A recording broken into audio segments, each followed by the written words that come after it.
Good morning, everyone, and welcome. My name is Roger Snyder. I'm the Vice President of Marketing at 280 Group. Thank you for joining us this morning for part 2 of our Mastering Digital Product Management series, Onboarding and Gamification.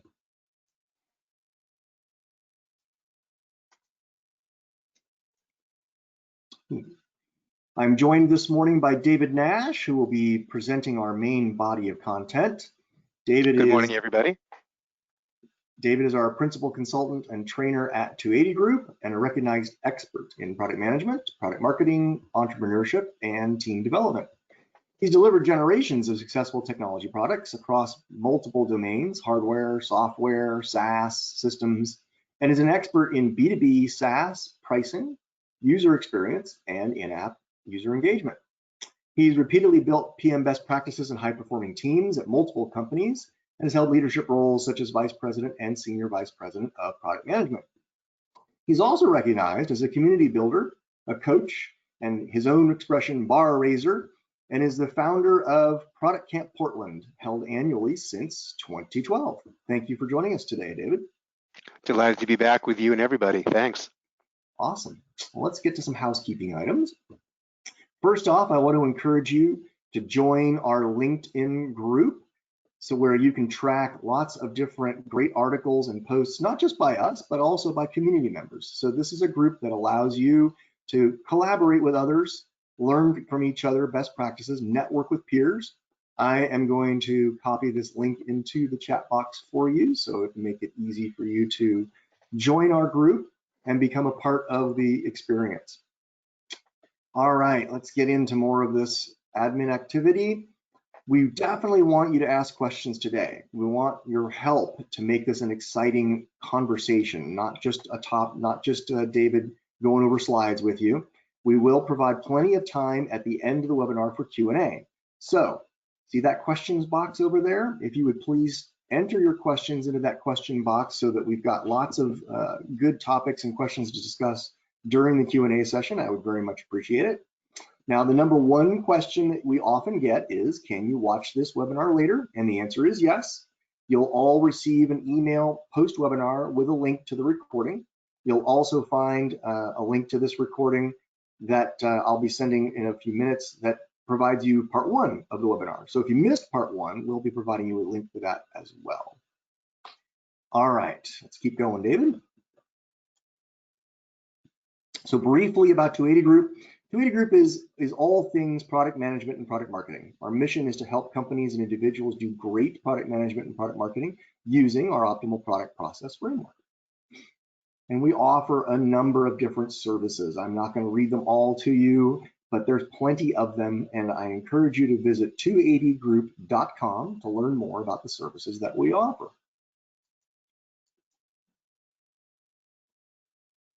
All right, so this is a part of our ongoing product management leadership series. And today our theme is focused on professional development as a product management leader. And you'll see that in the coming months, we're going to continue to also be offering content on digital product management in particular, but we will go back to some of these other themes over time. How do I transform and upgrade my team as a product management leader? How do I develop my team in terms of people, process, and tools? And we will also talk about the implications of change. We've had a couple of Ask Me Anythings, an earlier webinar series on what's been going on as a result of the pandemic. So I encourage you to visit our website and watch some of the earlier recordings in our product management leadership series. Okay. So let's learn a little bit more, David, about who is attending. We have over 50% product management and product marketing managers today in the audience. We've got 15% of folks that have either a director or a VP title, 10% of product owners as well, so that's very encouraging, and then a mix of folks from other disciplines as well. All right, so that's a little bit about us. This is the second part in our series for digital product management, as I mentioned before. And if you want to go back and watch the first part of this series, I will paste this link into the chat box as well to allow you to go back and watch that. Last month, we talked about the benefits of user engagement, dimensions of engagement, and understanding your users and taking action. And I will let David take over from here to talk about what we're going to do today. Take it away, David. All right, thanks, Roger, and welcome back, everybody, whether you were able to join us last month or not. This is a topic, as Roger said, we're going to spend a lot of time on as a company and as a community with product practitioners and leaders for some time to come. Last month, for those of you who were here, just a super fast recap, we spoke about the dimensions of user engagement. I won't read this all to you again, but please do download the video and watch from the link that Roger just provided. But we really wanted to convey that there are several different lenses to look through, and so you should be dissatisfied when someone asks you, what does usage look like for your product? Because usage is a very broad, ambiguous, often unhelpful term, but drilling down one level into these dimensions is in fact much more useful. And kind of building on that again today, we're going to dig into the early experience with products and more advanced experience with products in onboarding and gamification, respectively. So we'd like to open up this morning with a first of a couple of polls to get to know our audience that Roger just overviewed with you just a little bit better. So Roger's going to launch the poll and let us know if you're working really on B2C or consumer-facing products, business-facing products, or if indeed you're working on both at the same time. We'll take a minute to wait for those results to come in. Yep, I've got the poll started and we are seeing responses coming in now. I like to wait until we have about 50% at least of our audience responding to the poll. We'll see how long that takes. We don't want to take too much time away from our discussion either, but poll responses are coming in pretty quickly. So far, David, the responses are definitely skewed more towards B2B. But I will give us a couple more seconds on the poll and then we'll close it and share the results. All right. Thanks. We love when we hear from you folks. It really helps us be more relevant for the discussion topics. Absolutely. So today, here are the results. 16% of folks have got consumer products, 50% business products, and this is kind of surprising to me, 34% have both. So quite a large part of the audience has got products both aimed at the consumer as well as B2B. Fascinating. Thank you. I think we'll have something for everybody over the next few minutes. So the reason we asked, by the way, was not just academic, but there's been this constant transformation really over the last decade and maybe even a little longer, depending on when you start counting, between two spaces that at one time were very different, but have been converging. It wasn't so long ago when a consumer app and business app had very different user personas and buyer personas. For all those apps that you have on your iPhone or on your Android phone, we are the consumer, the user, and the buyer nearly always. Generally, for a lot of these products, we're using free versions of them, and we don't necessarily buy them before we use them for the first time. And in fact, only if we have a good experience with the product, it provides value, do we allow it to stay on our phone, right? Because it being on your phone is a precious accommodation you provide only for things that add value. And if it provides enough value to stay on your phone, you're going to buy it.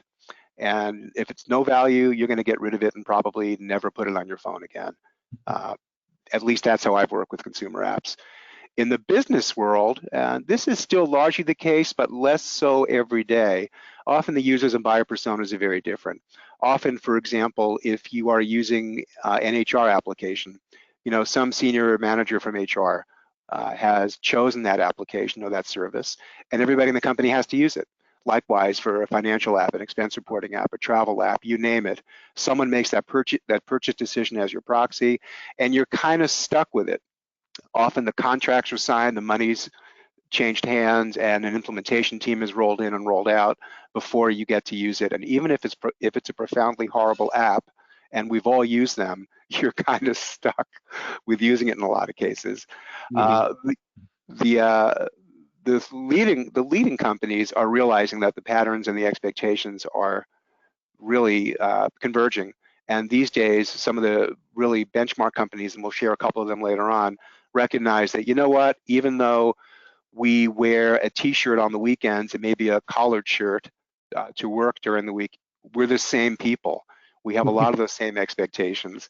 And, we brought those to the workplace with us. So there's increased bleeding and all that stuff, turns out to be table stakes for the workplace as well. Yeah, I think the point too is that you made about the fact that, with a consumer, they have a choice. And so product managers that are building apps for consumers have a built-in motivation to make the app awesome and easy to use. Sometimes with B2B apps, there may be a tendency to think, user experience not as important because the buyer is the one paying the bills, and if the users don't like it as much, maybe not as big a deal. And I'm hoping that as we discuss this topic today, we're going to emphasize the point that that's not really true anymore. Yeah, very, very true. And because half of you are doing B2B stuff, which is where I spent the bulk of my career, these are some very important portable things we need to bring into our business apps. So what do we mean by consumerized expectations? Well, this is a quick summary of a survey that was done by Clutch a couple of years ago. And boy, look at this. Almost 3/4 of the recipients thought that app onboarding, and even if you don't know what onboarding means yet, of getting your feet wet and being productive in your app should take less than a minute. That often was impossible for business apps. Almost half downloaded an app just to check it out with no commitment to use it. And more than 80% of them said that if you're asking me for information, it better not be stuff you already know about me and shouldn't have to ask again. And I'd like to know why you're asking and what you're going to do with it. So really, really fascinating that this expectation has now moved really firmly into the business place as well. And the basic idea from this survey, again, I'm summarizing a pretty comprehensive survey on one slide, is that the more time participants had to spend, just putting stuff into the system before getting value out, the more frustrated they got, and that's not a good day. No, very good point. So how many of you have ever used an app at work where you felt like this child, with a long march ahead of you? I know I have. Yeah. And you can tell, by the way, which apps kind of grew up as digital natives, because you typically won't see, this type of onboarding hurdle or long stairway to climb if an app grew up as a SaaS app, grew up in consumer space. But, you can still see companies that were B2B enterprise apps, maybe on-premises apps, maybe ASP apps that are still around from decades ago, where there's still just a high hurdle. And so it's a very quick cheat sheet to determine, has this company been around a while, or are they kind of the new digital natives? The former demanded, the older school apps demanded a lot of you, a lot of setup, configuration, and learning before you could actually do the first useful thing. Right. Yep. So I love this slide. This slide, like a good song, was written once and replayed and covered by a lot of people. This slide is from a guy named Sam Hulick, who it basically is a UX visionary leader here in Portland. But this slide has been used so many times over the last few years. Even if you are not of the vintage where you know who Mario and Luigi are, and I think a couple of you can smile over this, we have to recognize very quickly that whatever our product is, that product isn't the flower in this case. This is not what your business makes. This is not what you should focus on. What you really want to focus on is turning Mario into Super Mario and giving him superpowers. That is the purpose of our product. And throwing fireballs may not be the most immediate obvious thing to you, but think of it this way. Throwing a fireball for a B2B app might be something like doing an expense report really quickly, knocking out a bunch of approvals very quickly, going through your benefits enrollment form, your claim form, your travel itinerary, all those things that we have to do all day, every day. You want to just throw a fireball, move on to the next level, and not get blocked. Absolutely. I mean, the example that comes to mind right away from the last couple of years for me is the new raft of expense tools on mobile, right? This whole old approach of using spreadsheets, or I would just take photos, and then I upgraded to just taking pictures with my phone. But then, apps like Expensify, and there are plenty of others that allow you to actually take the picture, and then it does the OCR reading of the receipt for you and fills out most of the data for you. That's a delighter, right? I mean, we're talking about an expense report tool, folks. This is not like the most exciting thing in the world, and yet that delighter definitely brought a smile to my face, and it saves time. To your point, it made me happier as a user. Yeah. So you just want to get past it. Roger, I'm really glad you mentioned Expensify, in fact, because I loved Expensify and Concur. And in my last company, I used Concur. I've used Expensify as well. And they did such a good job in their mobile app. Now, as a manager, I had to approve a lot of expense reports. And most of the time, I approved them, right? There weren't too many exceptions. There weren't too many, things that would really make me dig in.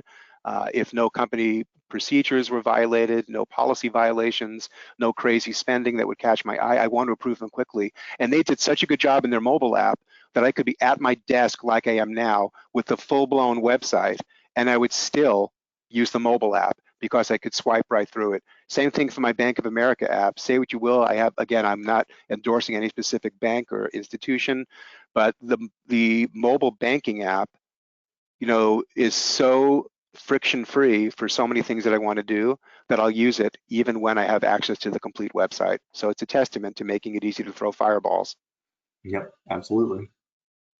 So let me toss out just a couple of rules of user engagement. Again, making a really positive and productive first impression, you only get one chance to do it right the first time. Don't overwhelm new users with a lot of things they have to enter or learn. You want to engage with them in-app at all possible to preempt them getting stuck and calling support or needing help. You want to find their motivation. We're going to come back to that in just a couple of minutes, but find what's in it for them, the so-called with them. And over time, as you learn, you can probably cut a lot of fat out of your product. And if you've never heard the term Kismet, I used this in the Boy Scouts for many years as a scout leader. And what it simply means is keep it simple, make it fun. There's no reason why you can't do both. Right, absolutely.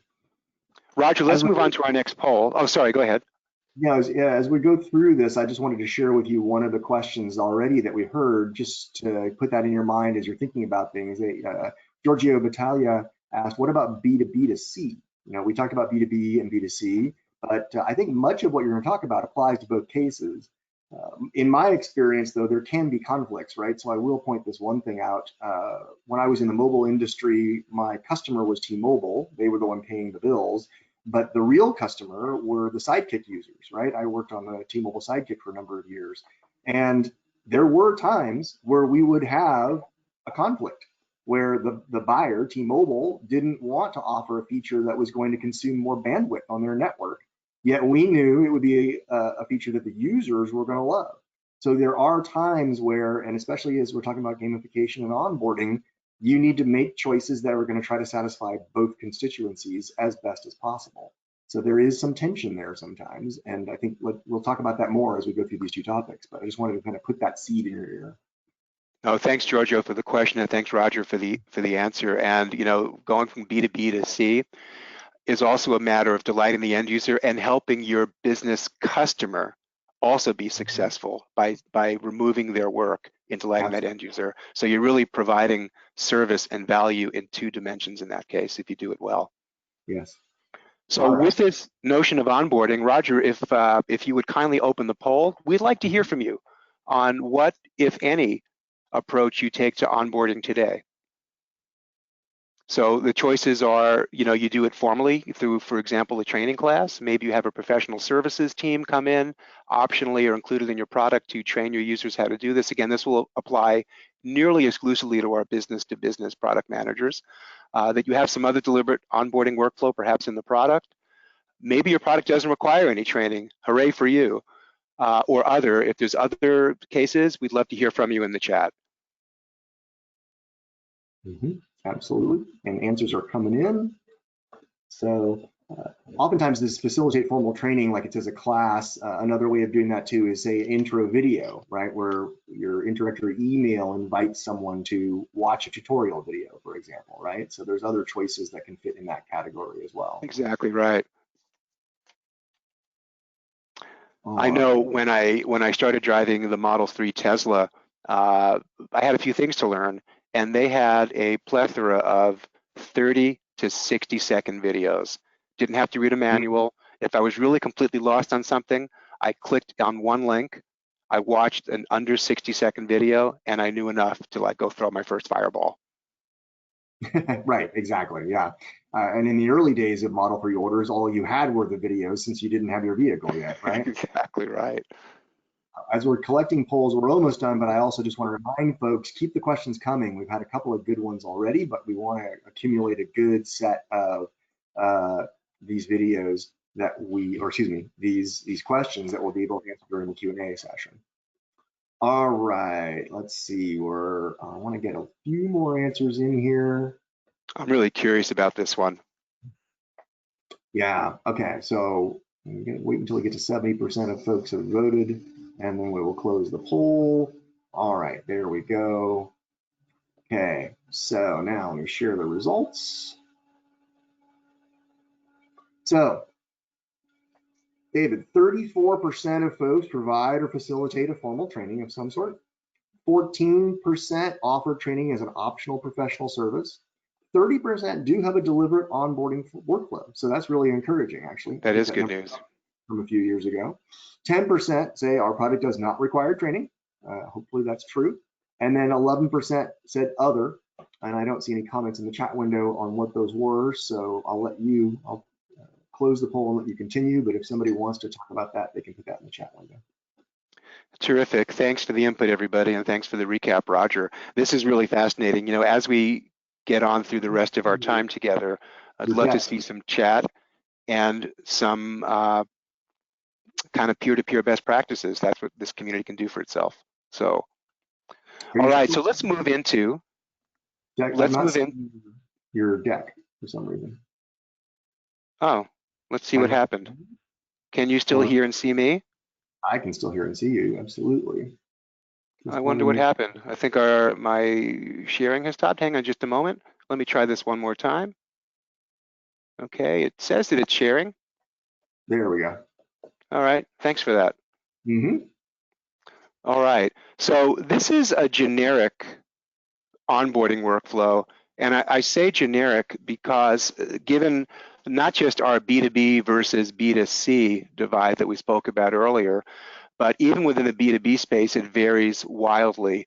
Now, there's a couple of quick things here to call out. Again, I'm going to reference more than once a fabulous book that I can't recommend enough that you all should read. It's called The Elements of User Onboarding. It's written by Sam Hulick. He has a great website called useronboard.com. Go there. I'm not getting paid to talk about his stuff.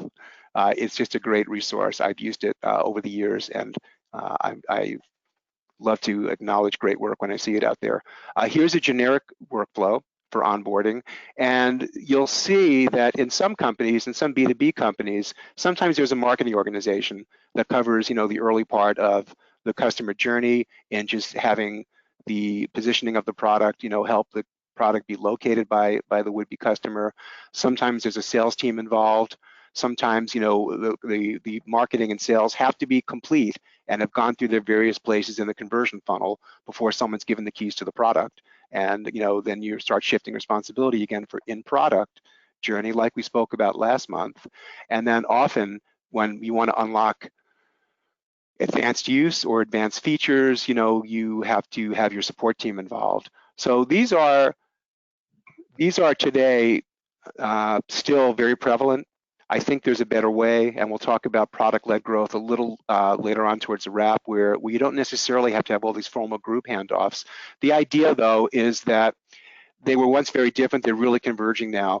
We mentioned a couple of products early on, whether it's Expensify or Concur, and you can see a lot of these things, a lot of these steps may be skipped. And the key takeaway for now is that these are all very deliberate steps. Sometimes you can skip a step, and sometimes you can reverse steps, with the most common version being that, again, for a consumerized product, you will often be getting value before paying for it, and the converse happening in business-to-business space. But the idea is no matter how users make it into your pipeline, from looking at your product to evaluating it to buying it and using it, our job is to move them forward, move them, get to payoff land, the promised land, so to speak, very, very quickly. So these are some of the steps you could reasonably expect to go through. A quick call out again to the book that I mentioned earlier. Here's kind of the very quick prescriptive flow that we must ensure. We want to get to a first quick win, whatever it is. I mentioned the WIFM before, the what's in it for me, whatever the customer or user needs to get done, let them get there quickly. preload content wherever possible. For example, if you're onboarding them, you already ought to know if you are onboarding them for an expense reporting app, for example, or an approval app, you should know either because you've migrated from a prior system or because when the product was installed, it ingested a lot of this information. You should know not just their logins and their single sign-in information and their user repository. You should know their signature authority. You should know what department they work in. You should know what the management workflow is, all that stuff. Don't make them ask stuff that you already need to know.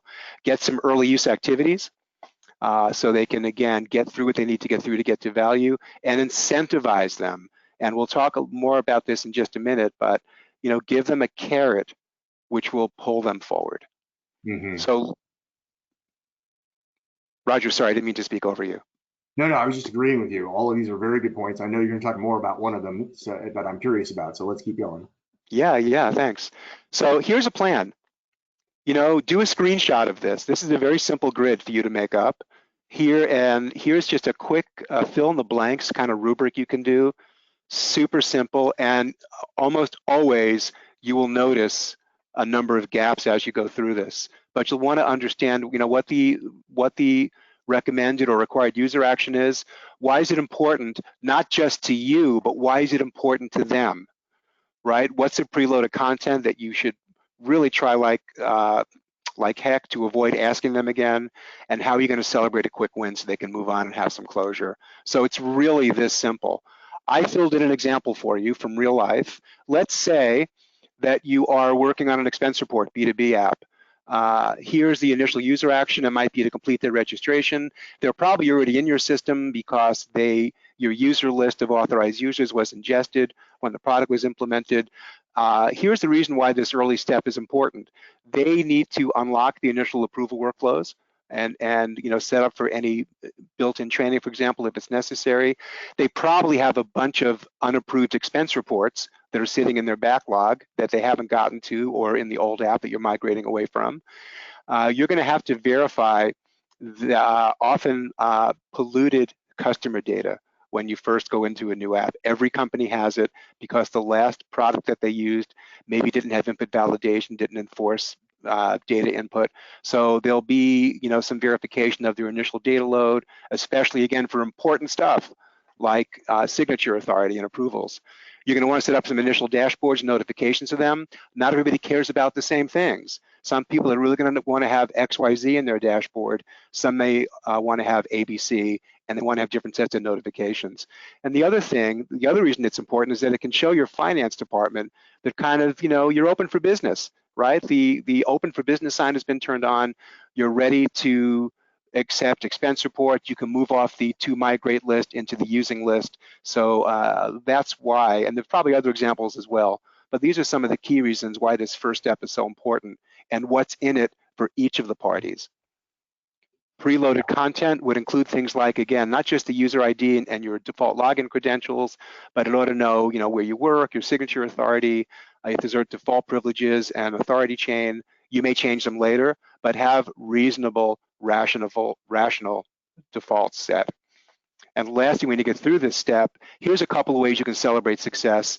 Make the user feel really great. Make the buyer feel really great that they bought the right product and the users are happy by sending out a couple of notifications that you're ready, you're onboarded. If it's a department manager or approver who was onboarded first, they can let their team know that, hey, do this from now on. I'm ready to approve your new expense reports. You can maybe set the right entry point, whether it's bookmarking or a default landing page when you set up. And the next time you come back, maybe you have a different personalized welcome message saying, hey, you're not a newbie user anymore. We can move you on to the next stage. And maybe you want to throw a quick start badge or some kudos for them so they have a great feeling of accomplishment. Right, it's a really good point. A couple of thoughts that come to mind here. This can actually even, these quick win celebrations, these notifications can even be sent to the buyer to give the buyer a sense of, well, how quickly is this app being adopted? And it gives them data to then act upon in terms of like, how is the onboarding going and what do I need to do if I'm finding that, say, maybe the finance department's not onboarding as quickly as the marketing department is there something I need to do to help the finance department move along in their journey? And that's a good thing to be passing along to the buyer aspects as well. You also talked about verifying and correcting data, right? So I really hate it when an app requires me to re-enter data that I already know it knows, right? But you make a good point that you want to verify. You do want to at least say, you know, like, do you want us to use this name? This is the name we have. Exactly. You, is that the name you really want us to use, or do you want to take away your middle initial or put in your middle initial, right? So that verify step can actually be a delighter too, because it actually puts it in front of the user. I know who you are, I got it, but I just want to make sure that you get a chance to have input as well. So Yeah, great. that's a great technique borrowed from consumer apps. A great technique. Yeah, so that's a quick, quick, down and dirty, super fast cheat sheet to build out an effective onboarding plan. And you could sit down, by the way, with your implementation team, your support team, and probably fill out one of these for your product, over a couple of pizzas at lunch. Very, very handy thing to do. Yeah, All right, so the other thing you need to do, and I'm going to flash back just a minute to last month.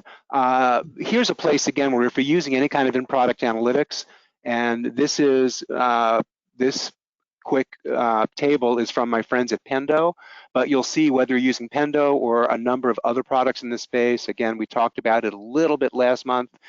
You really want to segment, because if you are bringing on a customer with 1,000 users, those users will have different job roles. They will have different workflows. They will be very different user personas, even though they may be in the same customer segment that you sold the product to. For example, there will be people who never approve expense reports, but probably complete them all the time. There'll be workflows for escalations. So if there's 10,000 users coming in, you can't necessarily deal with all of them individually. Well, it's impossible. But by using in-product analytics, you can segment, you can give everybody the optimal experience for at least the profile of the persona of the workflows that they're trying to do. And so it's going to feel very much like a concierge experience, and you'll have the appearance of just being the right size for them, even though you can't possibly onboard everybody the same way. Mm-hmm. Yeah, I love this idea, segmenting. Yeah, this has worked really well. Mm-hmm. All right, so let's move into the next section and our second topic for this morning around gamification. Mm-hmm. And before we talk about what gamification is and what it means, I wanted to do like a quick exploration of kind of what makes us tick on the inside. And again, these notions and these traits and characteristics are the same, whether we're at home on the weekends or at the workplace. Well, one day when we go back to the workplace during the week. There are different things that motivate different people. Some of us are triggered by having goals, some aren't. So a system that gets us through our to-do list every day, that allows us to have measurable progress towards some goal, is especially important in the workplace, because you have deadlines, you have policies you have to comply with. You may or may not be triggered by increased status when the goal is reached. And again, there should be some meaningful reward. And when I say meaningful reward, rewards can come in all different flavors. So those are some of the things that will motivate some of your users.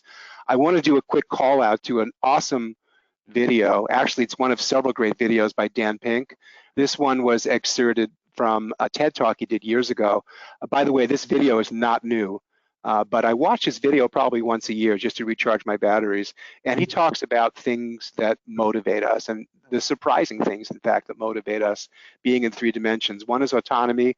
In other words, I'd like to be able to do my job by myself, have some freedom and not be micromanaged. Number 2 is I'd like to get good at something, whether it's coding or doing financial analysis or sales or marketing or product, whatever the case may be. And lastly, I'd like to know that my work has purpose and I'm not just here clicking through, 9 to 5. So these are long-term aspirations. And by the way, a number of studies have been done that show that if you can check this box for people, this is part of their fulfillment. And it's not always about money, and compensation, that people will often be attracted to jobs and stay in jobs and stay in positions in a company when they can check 2 or more of these boxes, even when other things are unoptimal. So watch this video. I think the whole video may be 10 minutes long, and it'll give you a little bit of insight into things that are very human, very durable, and very pervasive. Interesting. We had a question too earlier that as you're going into the gamification section, I just wanted to kind of put in your ear as well. Can you talk about how gamification would work with desktop apps? And I think it mostly applies the same way, but the questioner, Nishant, was saying, it seems to me like gamification is easier on apps and websites. I don't know about that, but anyway, just keep that in the back of your mind as we're talking about gamification. Thank you, Nishant. And Roger, I just made a note and I'll definitely come back to it. Okay. So when we reach into gamification, I want to go one level deeper than our discussion of a moment ago and throw out that there's kind of intrinsic and extrinsic motivations. But I'm not going to read this list to you because you can read them for yourself, but you'll note there's a number of things that are just really intrinsic to us. They're who we are. They're the things that get us out of bed every morning. They are the things that make us tick. And they are kind of impervious to outside stimulus, right? That's just who we are. And then there's a bunch of things on the right that are really extrinsic motivators. And by the way, any one of us can have intrinsic and extrinsic. It's not that these are different groups of people, but we have both. And these are the things where, you know, the dangling carrot aside here, these are the things that help people respond to stimulus. Sometimes they're symbiotic with, and they make you feel good about your intrinsic motivators, but this is really the domain of gamification. And the intention of gamification is to trigger on some of those things, which may be separate or may be related to your intrinsic motivators to just get you to do something which is in your best interest that you might not otherwise do. So quick view on gamification now. First off, it's not just for gamers, right? I have to say that. I know it's like Captain Obvious, but it's not just about Mario and Luigi and throwing fireballs. Really, the definition, the very baseline definition is that it's the application of gaming principles and mechanics into a non-game experience. It's very powerful, very concise, very simple. There are a number of business outcomes now that we know what the what, that can talk to the why. The first is satisfying the users what's in it for me, or with them for short. There's been myriad benefits also ascribed to gamification, including the list of things here. It's going to have people want to come back, use your product more than once, because it's not only not a hassle, but it's the closest thing that you can get to fun, let's say, if you're even in the business environment. It's going to help them build that confidence and that mastery that you saw Jan Pink says is one of the 3 things that makes all people tick. Mm-hmm. It encouraged them to not just get through the onboarding workflow, but maybe experiment with some advanced features, maybe kind of level up, if they will, things they would otherwise not be prone to try if they didn't have a good experience so far. And once those users are using more advanced features in your application, that's not just a win for them, but it's a win for us as product providers, because it builds on switching costs. It makes that user just harder to attract away by one of your competitors, and in turn drives your retention and renewal. So really, really big business outcomes from gamification. Right, so these gamification techniques build this mutual investment, if you will, right? The way you get this retention is by getting the user comfortable and happy to be using the app, and the more comfortable and happy they are using the app, then the more likely they are to continue to use it, right? It becomes that virtuous cycle that you're looking for. So I think tapping into these both intrinsic and extrinsic motivations. I was reminded once when we were working on a UI for a mobile app, where I was not a big fan of badges. I'll come right out and say it, right? I just kind of felt like they were puffery, honestly. But then one of our UX designer reminded me that, you know, maybe I don't have that motivation, but a certain percentage of our population absolutely is motivated by that, and we need to appeal to them. So have a critical eye, certainly, about all these various techniques, but also be open to the fact that it's not about just what you think, it's about what your user base is going to be motivated by. And again, good customer research will help with that, but pay attention to your UX team, who they do actual user experience research, and know then that your users are going to be interested in some of these techniques, even if you as a product manager may be a little bit skeptical about it. Because I remember that. I understand. Yeah, I can relate to that experience as well. By the way, the reason I looked down just now while Roger was speaking was I was looking at my phone at the various apps that I use for receiving money and sending money to people, and it's the usual suspects, right? It's Venmo and PayPal and Cash App and a couple of others. And these apps are so sticky with me now that I will tolerate, and we all tolerate a lot of other shortcomings in the apps when they do a couple of things really well. And that's a switching cost I meant. My mobile banking app also, even if there are things that I don't enjoy about bank X or Y or Z, the application experience, and whether it's in, on my phone or on the desktop, it's so usable and really enjoyable, if I can use that word loosely, that I will tolerate a lot of other stuff that I'm not delighted about, because the user experience, not just for onboarding, but for up leveling, is delightful, and I don't want to give that up. Right. Good point. So, but having said that, gamification is no panacea. There are really great times to use it. You can see some of the advantages on the left about having a fun place to be and a safe place to fail and not be embarrassed are really key. Providing friendly competition. When I drove my first EV in 2010, God, that was a long time ago, I had a Nissan Leaf. And that car had a lot of shortcomings. It was a first generation EV, but I loved that car. It delighted me. And one of the reasons why is that they gamified the kind of hyper-miling driving experience. There was some dude in Japan that I was always competing with, and he kicked my butt almost every time in the car. But I tried to drive better, and I got my EV driving on, which in the first generation was very different than driving a regular gas engine car. And they really realized that gamification was really going to be key in transforming people to get the most out of their EV. So hats off to Nissan, and one day I'll beat that guy in Japan who drove much better than I did. But there's disadvantages, and there's a downside or a dark side to doing gamification. It's not going to work everywhere. You don't want it to be gratuitous. If it doesn't have any relevance to what the user is trying to accomplish, you're not going to change their behavior. And so here, I think of gamification like sriracha. A little bit goes a long way, right? Be really thoughtful. It's much easier to overdo it and then really have a blowback effect from users who think you're trying to be cute or you're getting in their way. So a little bit, again, experiment. Look at longitudinal studies. Again, it's way easy with some of those in-app analytics tools that we spoke about last month to really see, hey, how's this new gamification lever working, over a defined cohort of certain user personas over a period of time, and just like change one variable at a time, slow and steady, and don't be like the people who use desktop publishing in the early days and everything we wrote looked like a ransom note because we had to use every font available. So again, a little bit goes a long way.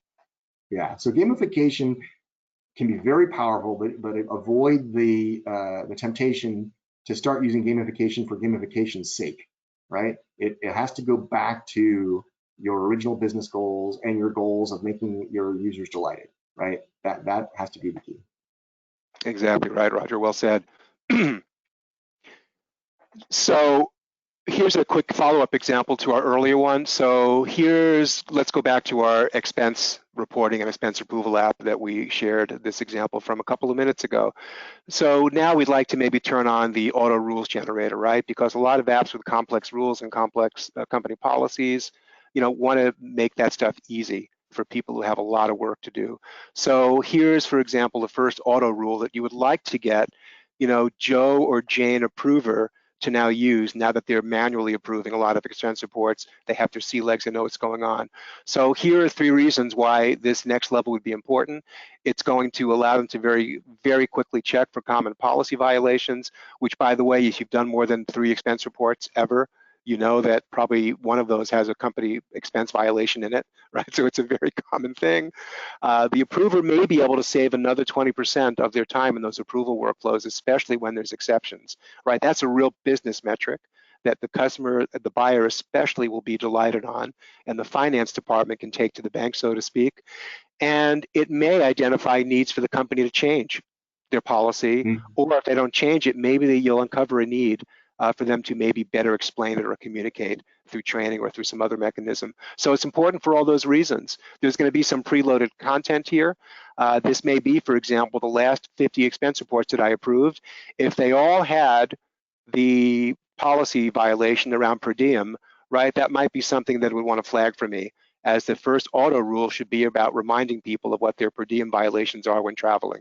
Again, I harken back to the days when we all traveled. It'll happen again, hopefully, at some point. Quick wins here, right? We'd love to notify of that 20% time savings. I use a product called Maelstrom, by the way, to manage the incredible volcanic flow of email that I have in my Gmail. And Maelstrom tells me kind of once a week how many hours I've saved, how many emails I cut down. Makes me feel really good about using it. You can create a draft email, for example, to send out to the department. Now that it's looked at enough expense reports, you can get a real quick win for the department as well. And you can send a notification right back to the sponsor about the new ROI that you're gaining by doing this new advanced feature. Or, to the earlier point that Roger mentioned, if you have a high spend account and they have a customer success manager, a CSM can then talk to the buyer who doesn't know how their users are using the product and getting value from it every day individually. What a great message the CSM can bring back to the buyer about, look, you're using advanced features now and it's paying back even more than the entry-level features. And by gamifying it, you can again throw a couple of quick badges. Badges, may seem a little hokey. Badges really work. People will start accruing them. I was a Boy Scout leader for almost 30 years, and I did a lot of the stuff just to wear the patch. And if you're a Boy Scout leader or a Scout leader, you know exactly what I'm talking about. Mm-hmm. And you can really create some more the next area for them to save, because once they do great with the auto rule, they're going to be willing to play the next game. So level up. Level up is what it's about. Get into those sticky features that are really hard for people to abandon. Right. Absolutely. Yeah, I think the Boy Scout analogy is very apt to set, like, say, the archery badge up there. It isn't just about getting a taste of archery. It's also about mastering archery, right, to a degree. And it's also about safety, right? So sometimes gamification can also have some very practical aspects in terms of using an application safely, especially applications that are actually controlling physical entities, right, or are being used on a shop floor. So, you have an app now for the Teslas that allows it to move a 4,000-pound vehicle around, right? You want to make sure people use that well. So gamification can help with these things to get people not only motivated, but also get them to master a particular technique, which can be important not just in terms of usage every day, but in terms of safety as well. Yeah, and thanks, Roger. And it checks a number of the boxes that we spoke to earlier about intrinsic and extrinsic motivators around autonomy, mastery, purpose, and recognition. So I want to now go back to the question that Nishant asked earlier about gamification on desktop apps and versus sites and all. So here's a couple of examples. These are apps that I use almost every day. So here's an expense app. Actually, this one is actually Paylocity, and you can see a very common technique is a leaderboard, right, where we can show, hey, Roger's on there too, look, at the leaderboard on the upper right. And you can see this is a very focused appliance-built business app, Paylocity. It does payroll, it does benefits, it does a bunch of things. And we're not really competing with each other, not really, I'll make the air quotes, but it shows that, hey, Cynthia and Jennifer are really engaging more with the community than I am. And maybe that's gonna pull me in to maybe want to recognize my fellow colleagues a little bit.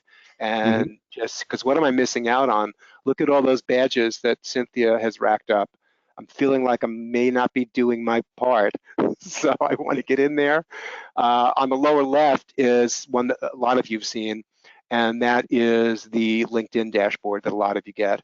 And LinkedIn uses this, by the way, to really upsell. Even if you're not looking for a job, folks, you can get a lot of value out of different types of LinkedIn engagement. And so this is showing me, for example, from a couple of weeks ago, who's been watching the stuff that I published, how many post views, how many searches I'm appearing on. Now, I don't run my life by these metrics, but they're showing me and they're feeding back to me in a very business and non-consumer related environment. Kind of, am I getting the value that I want to out of paying the $79 a month or whatever I pay for LinkedIn? So very, very helpful. Definitely. Oh yeah, very motivating too. I know I've been motivated by it in the past, especially on the LinkedIn one. Yeah. So take a page out of their playbook and repurpose this stuff, borrow it unapologetically, and there's probably metrics in your application. In fact, I'm certain there are, that you could gamify as well using some of these techniques of badges, leaderboards, journeys, emotion, pulling people in, making them come back, and making them see how they're doing versus other users like them. Right. The last thing I want to share with you guys this morning is this notion that onboarding and gamification are both critical to product-led growth.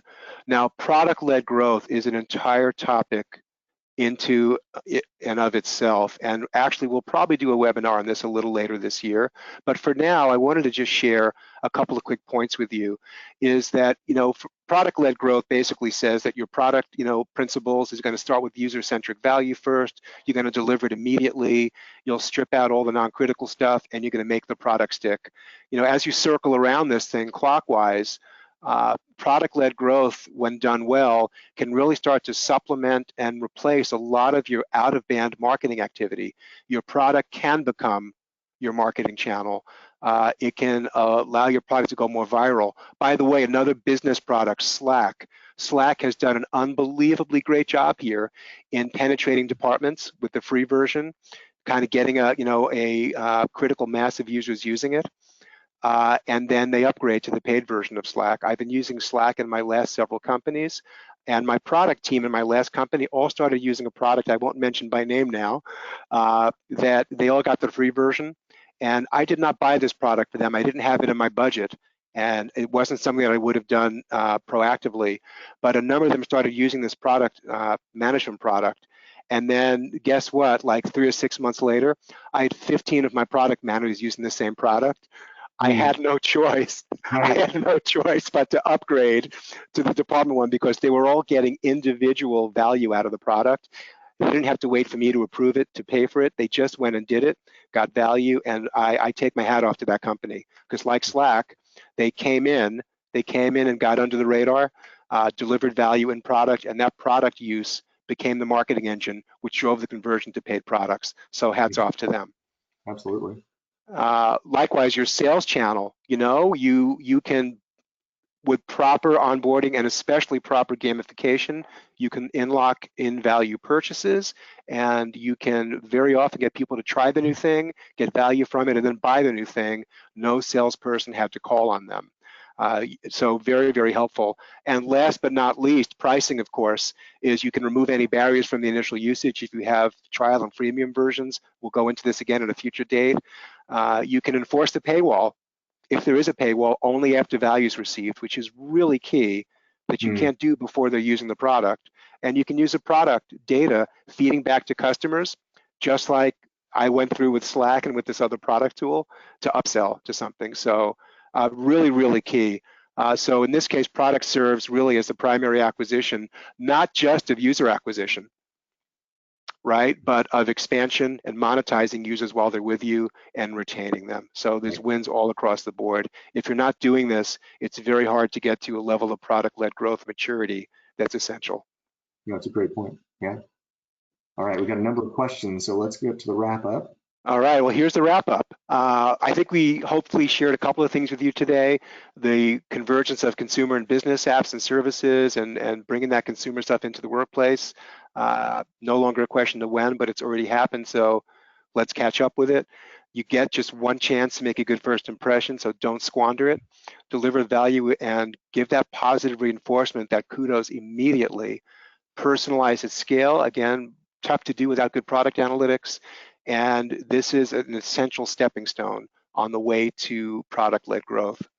I won't read all the do next things on the right, but take a look or do a screen snap. Those are some very simple prescriptive first steps you can take to start getting immediate value out of onboarding and gamification. Absolutely. Yeah, so we definitely encourage you to take what you've learned today and take it back to the office. Maybe use that table that you saw earlier, and you can rewatch the video and do a screen grab of it and use that table in order to flesh out your ideas. Yeah, great point.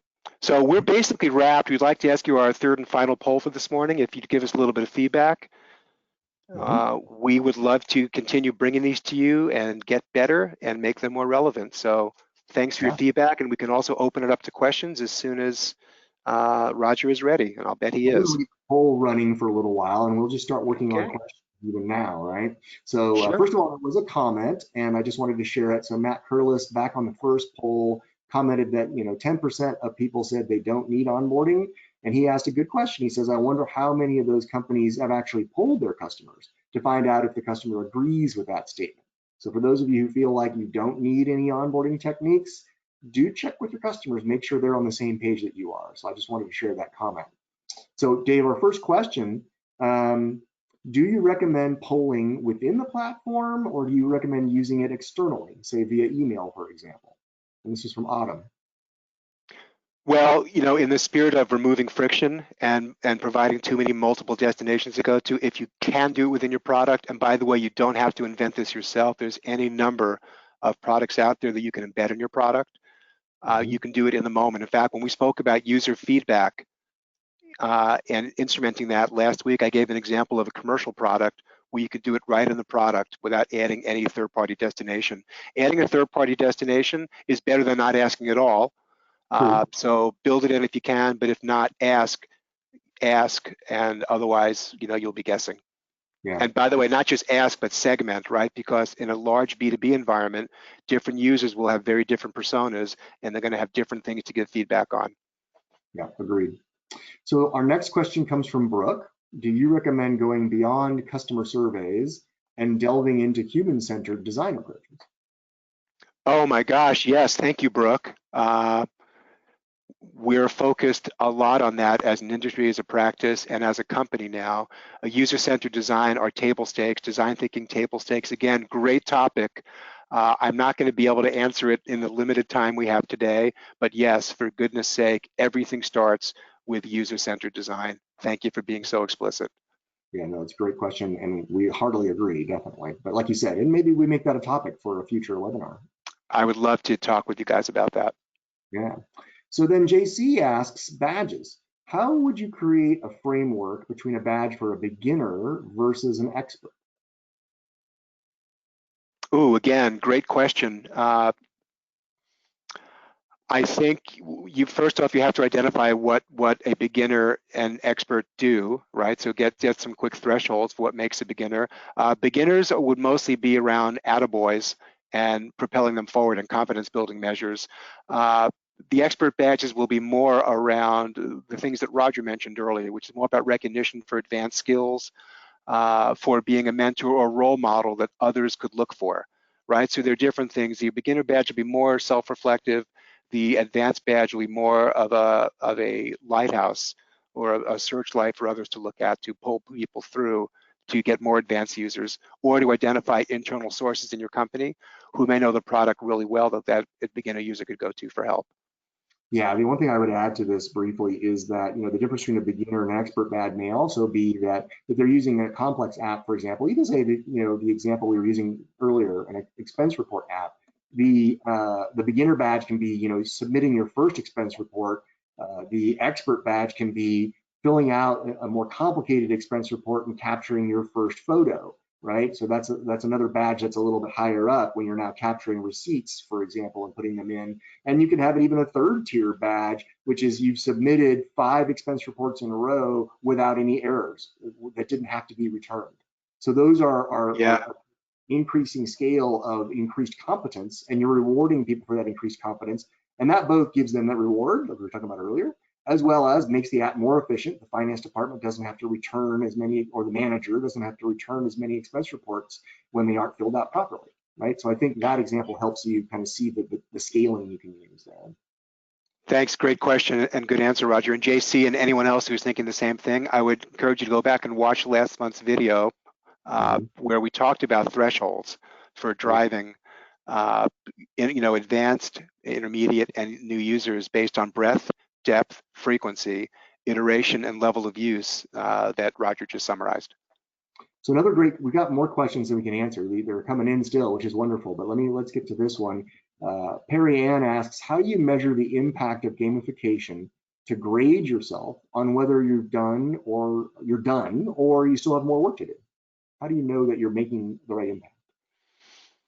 Well, it's a good question. I think you're never really done, but there's a question of what will you emphasize, more investment and de-emphasize. I would say if your customers and you are getting the business results that you need, which for them looks like value, the so-called product outcomes, and you're acquisition, retention, monetization are at acceptable thresholds, then you can de-emphasize that for a while and move on to another part of your product or another product in your portfolio, where again, the product outcomes as experienced by your users or the business outcomes as measured by acquisition, retention, monetization are not yet where you want them to be. And so you can really allocate where you're going to invest your time. Right, definitely. Let's see, so one more question. If the product is B2E, enterprises, and this comes from a noob, the decision often tends to be someone other than, the decision maker is often someone other than the end user. How would onboarding and gamification differ? I find it challenging to balance between product for decision maker and balance for end users.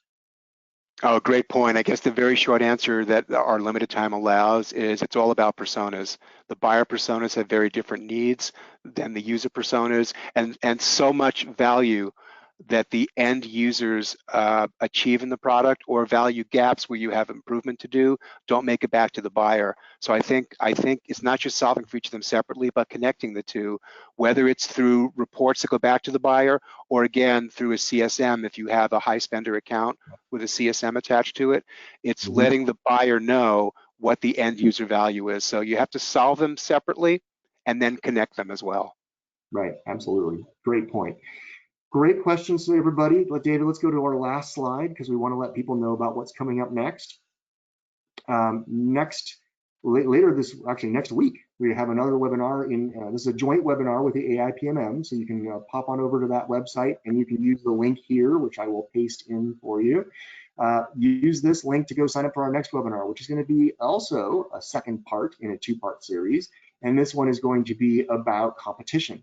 And we have a great presentation queued up for you from Ken Feehan, who's going to continue the conversation about how can you become more effective in understanding your competition, and then build a playbook both to enable the rest of your organization to know how to communicate about your customers' advantages, as well as influence your roadmap effectively so you can build a product strategy that wins.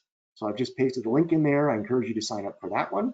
As always, thank you so much for spending your time with us today. We really hope you got a lot of value out of this. Somebody else asked the other question about how can I get the presentation? Maybe you joined a little late, but we'll send out an email to all participants, and it will include a link that will allow you to then review this presentation anytime you like. You can watch the webinar over and over again in the future. So once again, thanks for joining. And David, thank you so much. Great insights, and I think some useful insights to carry forward. And everyone, thanks for spending your time with us. Have a great day. Thanks, everybody. See you next time. Bye.